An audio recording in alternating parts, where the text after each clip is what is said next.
Paano mag-fill out ng birth certificate application form?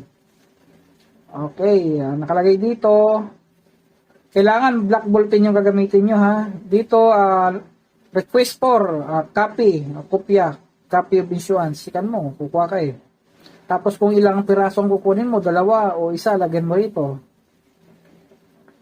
Dito yan, for Muslim, Certificate of Conversion to Islam. Kung mag-convert ka sa pagiging Islam.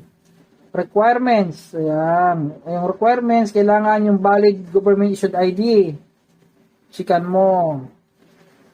Halimbawa, SSS, ID, driver's license, Philippine National ID, yan.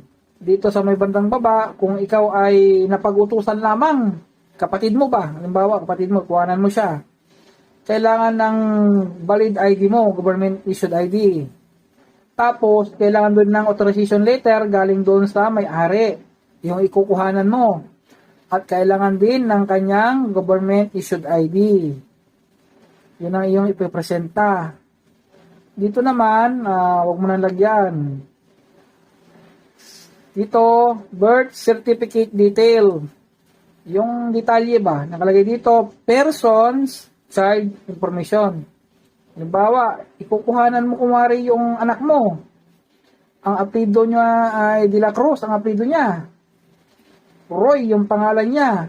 Dahil yung desekin siya, ano yung desekin? Or junior. Pwedeng ilagay mo junior, senior, desekin, third, ganon. Tapos yung middle name niya, Basilio. Ang kasarinlan niya ay lalaki. Kailan pinanganak? June 18, 2024. Place of birth, saan siya pinanganak? Naik, Cavite. Ang pangalan ng tatay niya ay si De La Cruz. Apelyido niya to ha, last name ng tatay. First name si Juan. Tatay yung pangalan ng tatay. Middle name niya, Lamela.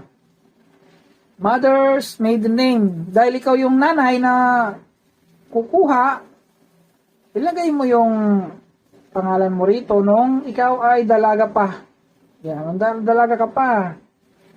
Yan. Sa purpose of request, ilagay mo rito, chichikan mo kung ano para saan. O, halimbawa lang, employment. Ilagay mo dyan. O, school requirements. Claim benefits of loan. Passport. Yan. Kung wala, gusto mo lang kumuha lang talaga, ilagay mo rito na ano lang, copy. Copy, ilagay mo niya copy.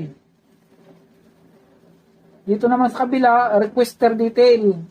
Ikaw mismo na nagre-request. Pangalan mo, lagay mo rito, buo. Okay? Dito naman sa address, ilagay mo yung address mo. Kompletong address ha, yan o. Tapos cellphone number, lagay mo rin.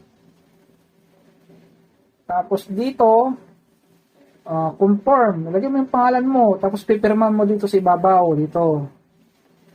Dito naman, Philippine National ID, lagay mo rito, SSID, driver's license, mga ganun.